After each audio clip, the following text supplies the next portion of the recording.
Ela perdeu tudo logo após a última oração.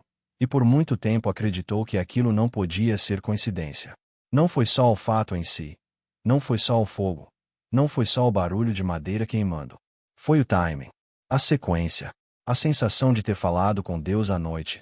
Confiado o dia seguinte nas mãos dele. Poucas horas depois, ver a própria vida virar cinza diante dos próprios olhos. No início da década de 1970, na cidade de Penedo, no interior de Alagoas, onde o rio São Francisco corta a paisagem e o calor parece nunca ir embora de verdade, vivia Rosa, uma mulher simples, costureira conhecida por ajudar quem precisava e por nunca deixar de acreditar que Deus cuidava dos detalhes da vida, mesmo quando tudo parecia difícil demais. Rosa já carregava uma história longa de perdas antes daquela madrugada em que o céu ficou laranja. Era viúva havia muitos anos. O marido, José, tinha morrido jovem demais, de uma doença daquelas que chegam sem aviso, sem pedir licença. Um dia era tosse, no outro era febre, no terceiro era hospital. Antes que ela conseguisse entender o que estava acontecendo, ele tinha partido. Ficou sozinha com 2 filhos pequenos, um menino de 5 anos e uma menina de 3, e uma pergunta martelando na cabeça. Por que tão cedo? Quem olhava de fora via apenas mais uma viúva na cidade. Mas, por dentro, Rosa sentia como se um chão inteiro tivesse sido arrancado debaixo dos pés. A casa que antes tinha 2 xícaras de café na mesa de manhã passou a ter uma. O travesseiro que antes dividia com alguém agora parecia grande demais, frio demais.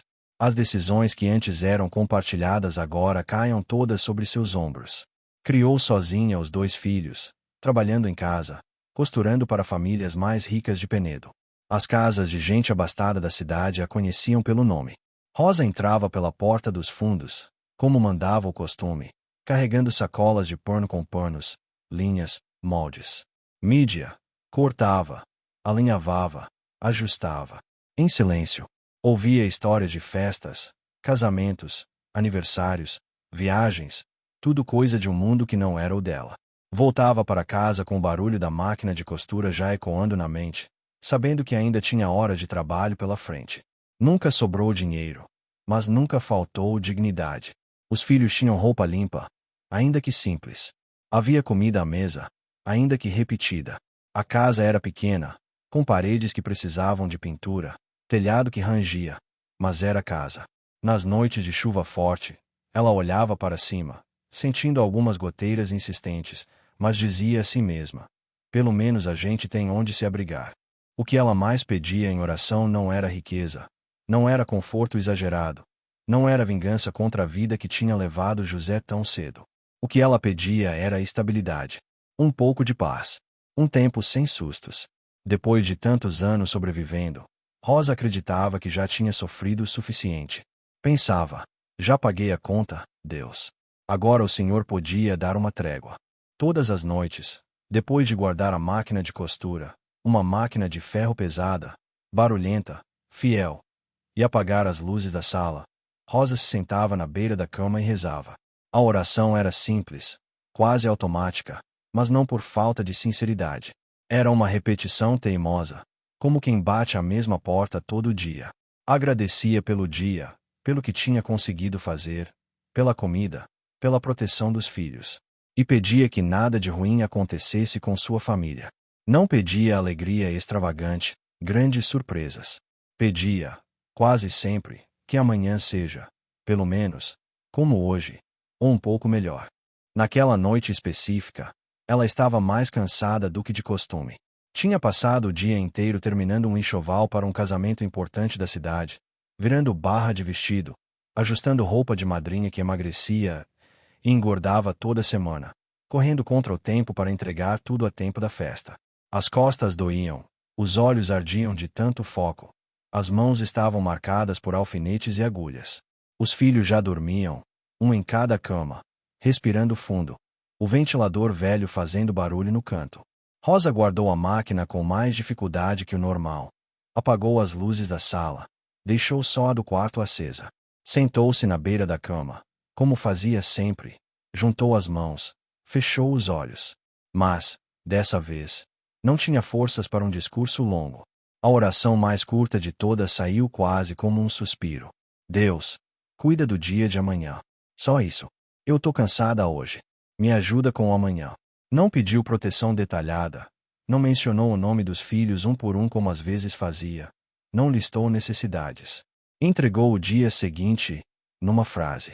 E deitou, exausta, sem imaginar que aquela seria a última noite na casa como ela conhecia. Na manhã seguinte, tudo desabou.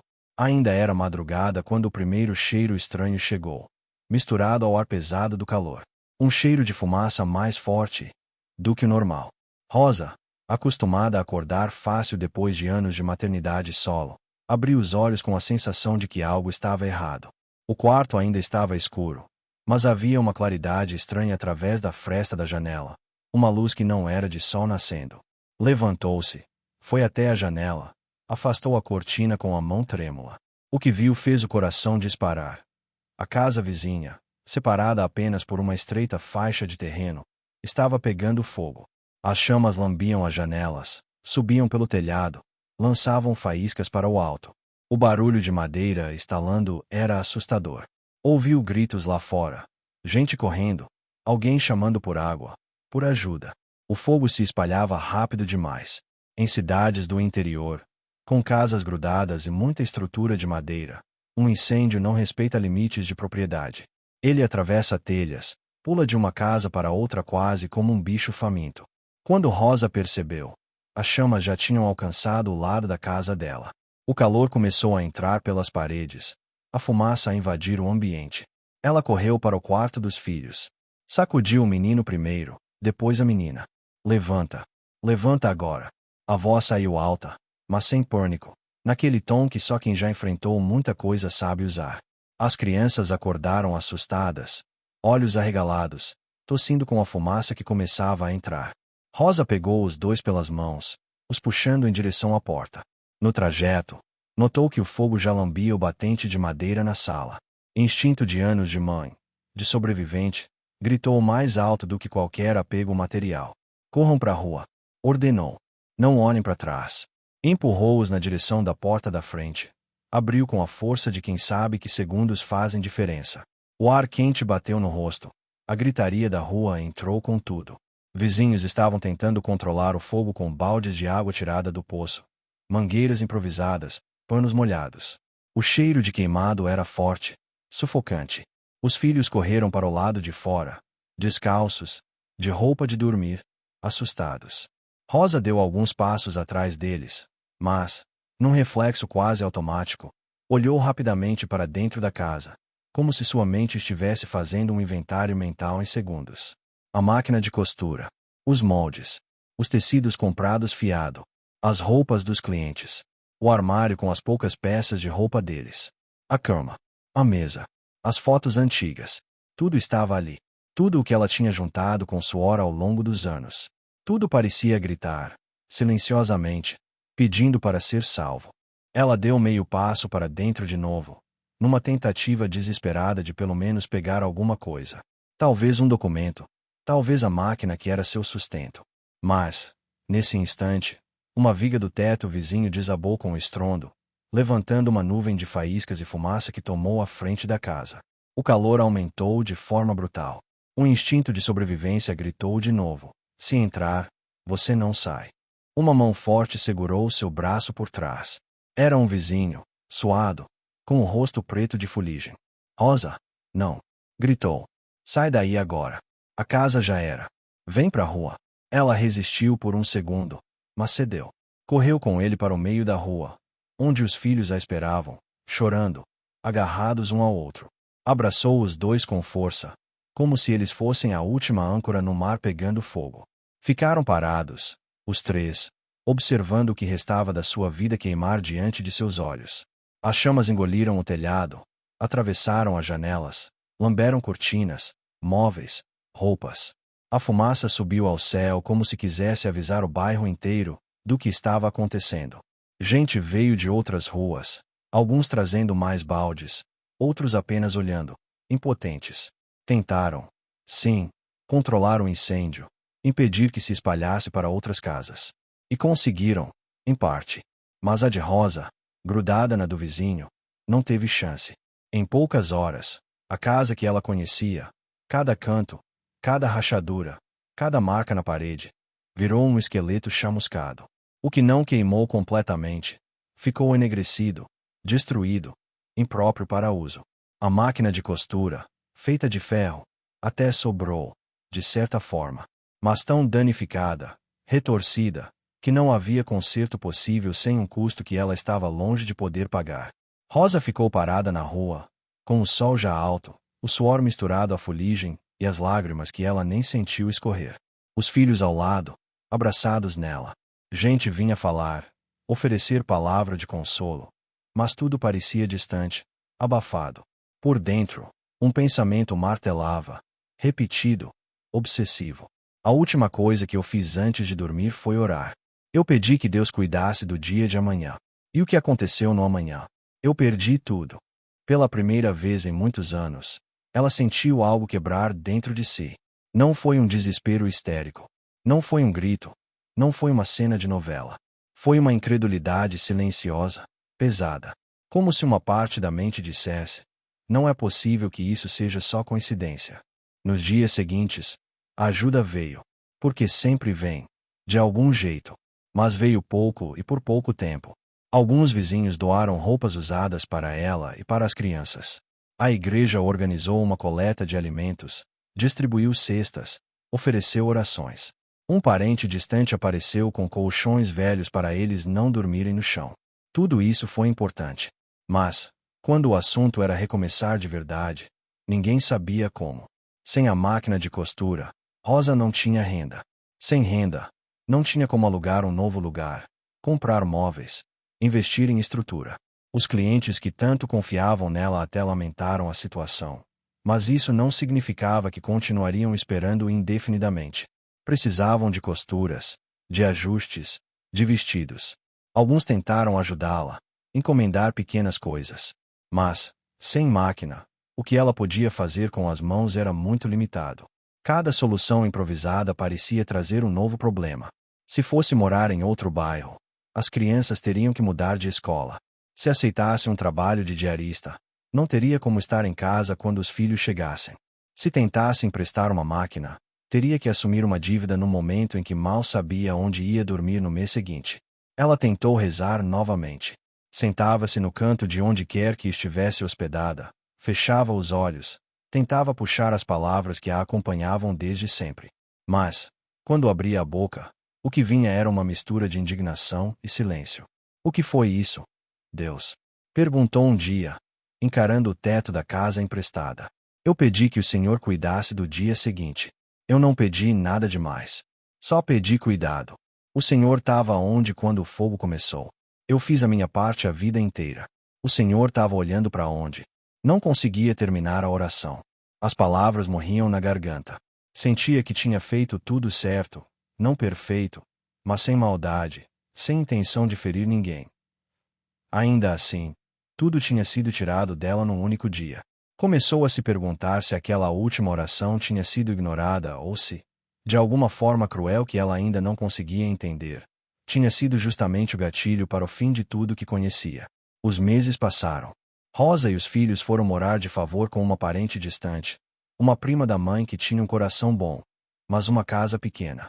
A casa era apertada demais para tanta gente. Os cômodos estavam sempre cheios. A privacidade era quase inexistente. O clima às vezes ficava pesado, não por maldade, mas pelo atrito inevitável de rotinas diferentes compartilhando o mesmo espaço. Os filhos sentiram a mudança. O menino, que já tinha idade para entender mais, passou a perguntar com mais frequência: a gente vai ter outra casa, mãe? A menina, mais nova, tinha pesadelos com fogo, acordava chorando no meio da noite. Rosa tentava passar segurança, dizendo que aquilo era só uma fase, que Deus estava no controle. Mas, por dentro, sua própria confiança estava em ruínas. A tranquilidade que Rosa tanto pedia parecia cada vez mais distante. Cada dia vinha com uma preocupação nova: comida, escola, saúde, atenção delicada de viver como hóspede. Ela procurava formas de ajudar a parente com a casa, arrumando, cozinhando, lavando, para não parecer peso. Ao mesmo tempo, Buscava pequenos trabalhos que podia fazer à mão. Alguns consertos simples, bordados, barras costuradas com linha e agulha sem máquina. Era muito menos do que fazia antes, mas era o que dava. Mesmo assim, algo dentro dela se recusava a desistir completamente. Era como uma brasinha insistente debaixo de muita cinza. Não queimava alto, não iluminava muito, mas não apagava. Era um pedaço de fé que se mantinha vivo, mesmo misturado com raiva, com dor, com dúvida. Às vezes, a oração dela, à noite, era só uma frase murmurada. Eu tô com raiva, mas ainda tô falando contigo. Foi nesse período, 1 ou 2 anos depois do incêndio, quando as pessoas da cidade já não comentavam tanto o ocorrido, que uma antiga cliente apareceu.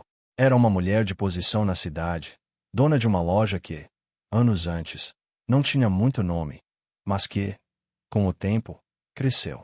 Rosa tinha costurado para ela no começo da carreira da mulher, quando ninguém mais aceitava alguns trabalhos pequenos demais, baratos demais. Enquanto outras costureiras torciam o nariz para certos pedidos, Rosa aceitava, caprichava, entregava no prazo.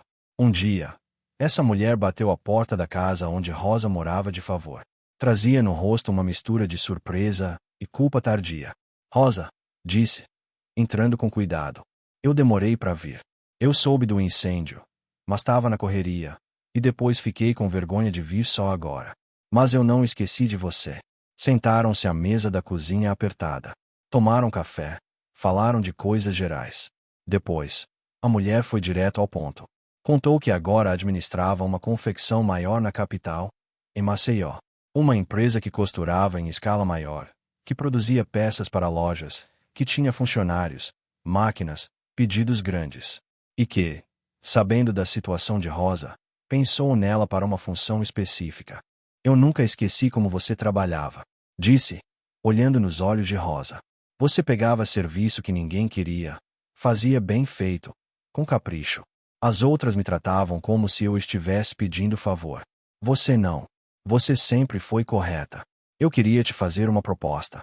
Você podia trabalhar lá conosco, na confecção. Não é mais esse esquema de levar para casa.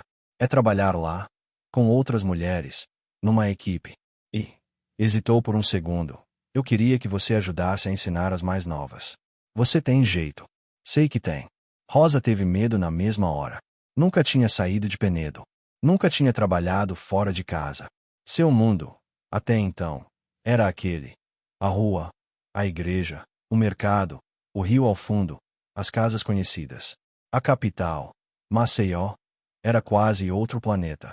Tinha ouvido histórias, de violência, de confusão, de ônibus lotado, de gente demais apressada demais. Aquilo tudo dava vertigem.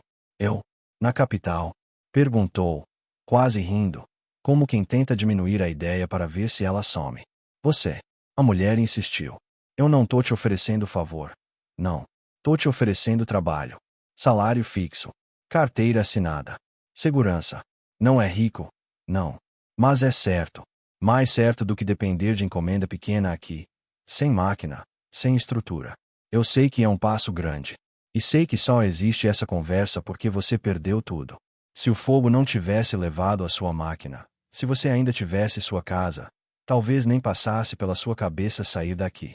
Mas, olhou com seriedade, o fogo já levou. E você não merece passar o resto da vida remendando o que sobrou. Você merece construir de novo. A frase bateu fundo em Rosa. Era verdade. Aquela oportunidade só existia porque ela tinha perdido tudo.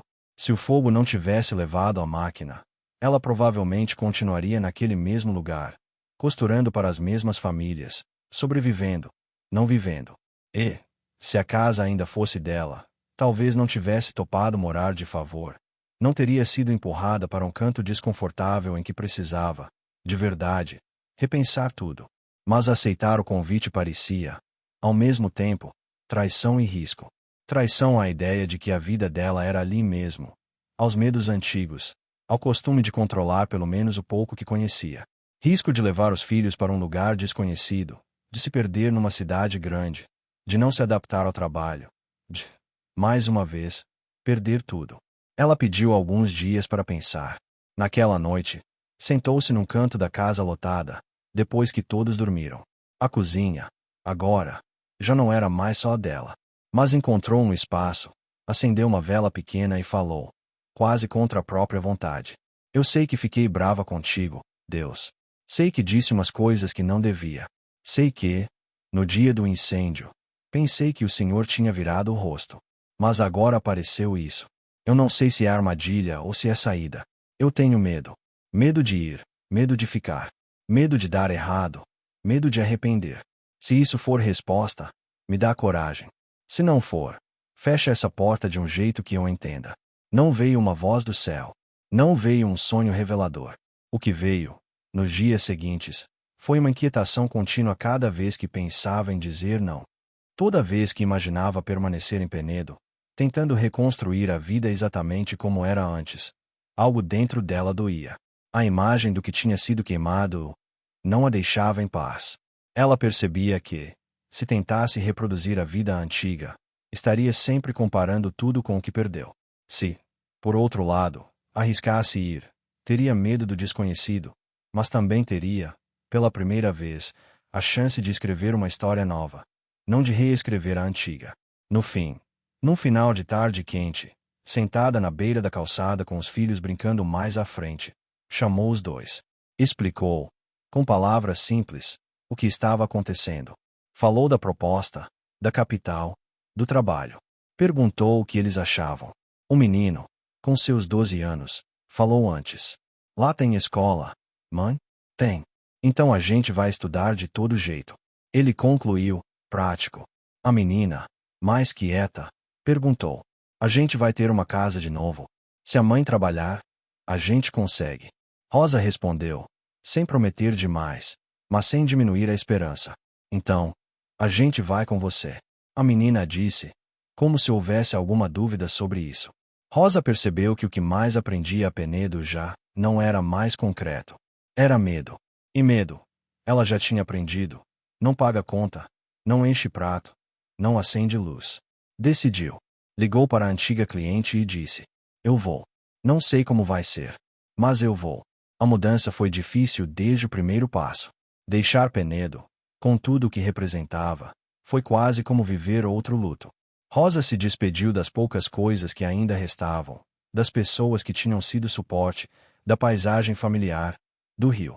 Embarcar num ônibus rumo a Maceió com 2 crianças e uma mala com poucas roupas foi um ato de coragem que, se algum observador externo olhasse de perto, veria que vinha misturado com medo em cada músculo. A chegada à cidade grande foi um choque. O movimento intenso de carros, ônibus, gente apressada nas calçadas, barulho constante, prédios altos, tudo parecia gritar. Você não sabe nada desse lugar. O calor, que em Penedo era conhecido, ali se misturava com cheiro de escapamento, de comida de rua, de mar próximo. Rosa sentiu-se pequena, perdida, invisível. A confecção onde iria trabalhar ficava num bairro movimentado, num prédio de 2 andares. Ao entrar pela primeira vez, viu fileiras de máquinas de costura industriais, barulhando em uníssono, mulheres sentadas lado a lado, concentradas, pilhas de tecido por todos os lados. Era outro mundo em comparação com a máquina solitária da sala da sua antiga casa. Ali, o tempo era cronometrado. Havia metas, prazos, peças contadas, supervisores. Os primeiros dias foram exaustivos. O corpo de Rosa, acostumado a trabalhar sozinha, em seu ritmo, agora precisava se adaptar a um ritmo coletivo, acelerado. As máquinas eram mais rápidas, mais barulhentas, mais exigentes. O som constante deixava a cabeça latejando no final do dia. Além disso, havia a diferença de idade. Muitas das outras trabalhadoras eram mais novas. Falavam alto, riam, faziam piadas internas, comentavam da vida da capital, das novidades. Rosa, no começo, se sentia deslocada, uma intrusa naquele universo. Houve dias em que pensou seriamente em voltar, em jogar tudo pro alto, pegar os filhos pela mão e caminhar de volta para qualquer canto conhecido, mesmo sem saber exatamente qual. Olhava para a janela do quarto apertado que alugara provisoriamente, num bairro simples, com paredes finas, onde se ouvia a conversa dos vizinhos, e dizia, em silêncio, eu acho que não dou conta. Acho que exagerei, que devia ter ficado. Mas, quando fazia as contas, via que, mesmo com toda a dificuldade, o salário fixo da confecção era mais do que conseguia ganhar no mês inteiro de costuras avulsas em Penedo, antes do incêndio. Pela primeira vez em muitos anos, Rosa não precisava contar moedas até o último centavo para saber se conseguiria pagar todas as contas. Podia comprar o básico no mercado, sem ficar fazendo cálculo mental a cada produto. Podia pensar em algo como guardar um pouco para o futuro, ideia que antes era quase piada. Aos poucos, também, foi se adaptando ao trabalho. O que no começo parecia uma máquina indomável, com muitos botões, alavancas, linhas, foi se tornando familiar. As mãos, que já sabiam costurar no ritmo da máquina caseira, aprenderam o ritmo da industrial. A antiga cliente, agora chefe, confiava nela, dava tarefas de responsabilidade, peças mais delicadas, modelos complicados, coisas que exigiam olho treinado. E, como combinado, Rosa começou a ensinar outras mulheres. Não como quem se sente superior, mas como quem sabe que só chegou ali porque alguém um dia também lhe deu uma oportunidade. Mostrava truques, formas de economizar tecido, maneiras de acelerar sem perder a qualidade. Quando uma mais nova errava, não humilhava, corrigia, explicava, fazia repetir. Com o tempo, a confecção passou a ser, não apenas o lugar de trabalho, mas um pouco de refúgio. Havia dificuldades, sim, pressão por prazos, eventuais injustiças, cansaço físico, mas havia também uma espécie de comunidade. Histórias eram compartilhadas nos intervalos, conselhos trocados, amizades nasciam. Rosa, que sempre fora mais reservada, descobriu em si mesma uma capacidade de acolher não só os filhos, mas também as dores das colegas. Depois de algum tempo de trabalho estável, ela conseguiu alugar uma pequena casa só para si e para os filhos. Não era grande, nem em bairro nobre. Era uma casa simples, de 2 quartos, sala pequena, cozinha apertada, um banheiro. Mas era dela, ou quase, já que pagava aluguel. Mas era espaço próprio, sem ter que dividir com parentes distantes. A primeira noite que passaram ali, sentados no chão ainda sem móveis, comendo pão com café, teve para Rosa o sabor de conquista. Os filhos se adaptaram também. A escola era diferente, os colegas tinham histórias outras, a cidade oferecia tentações e perigos que Penedo não tinha.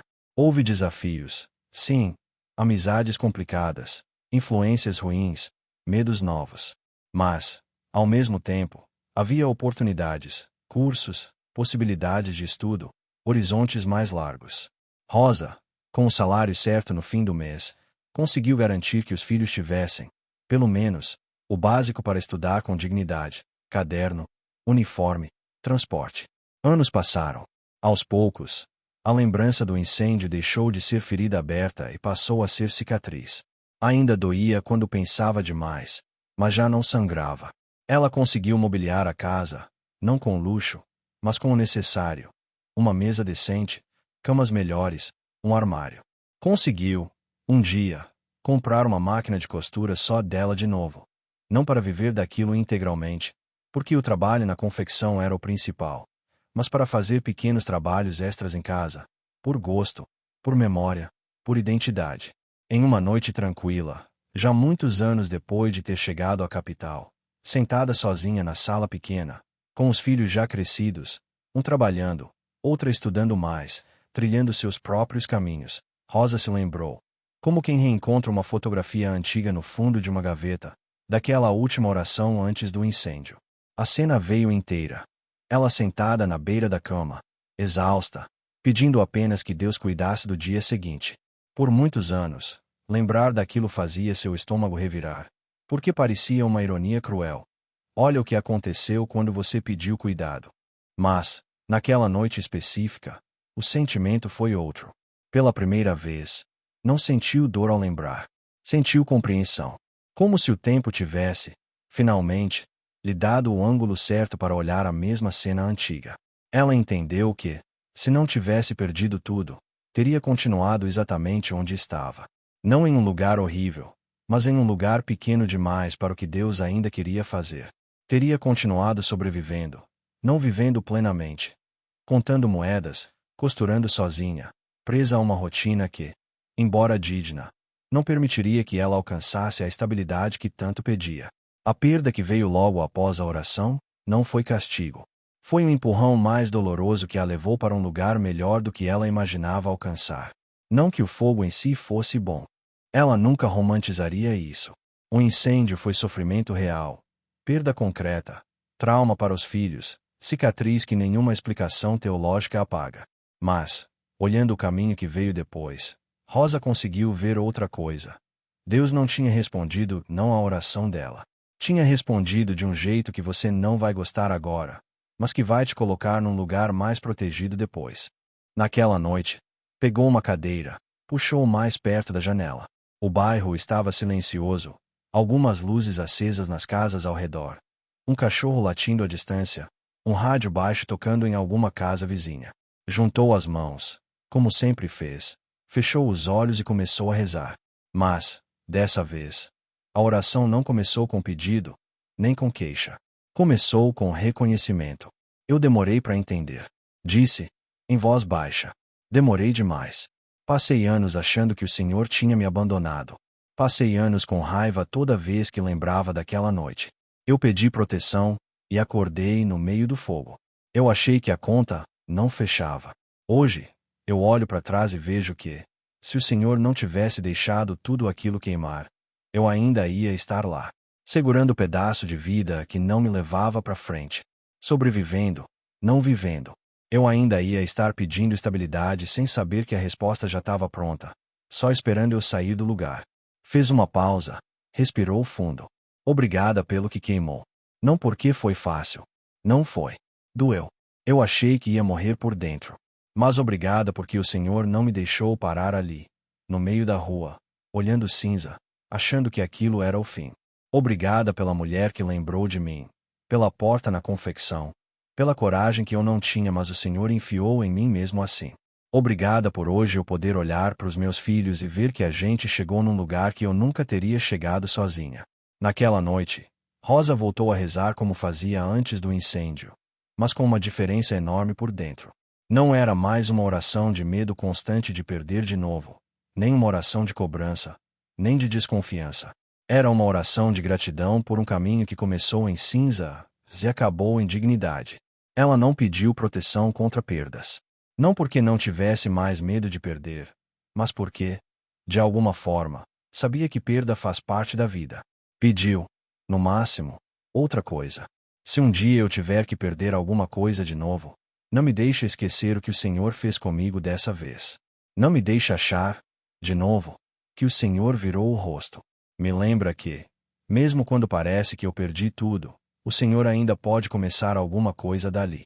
Se essa história tocou você, que talvez esteja enfrentando agora uma perda inesperada, um incêndio literal, um acidente, uma demissão, um fim de relacionamento, um diagnóstico duro, de um dia para o outro que virou sua vida de cabeça para baixo.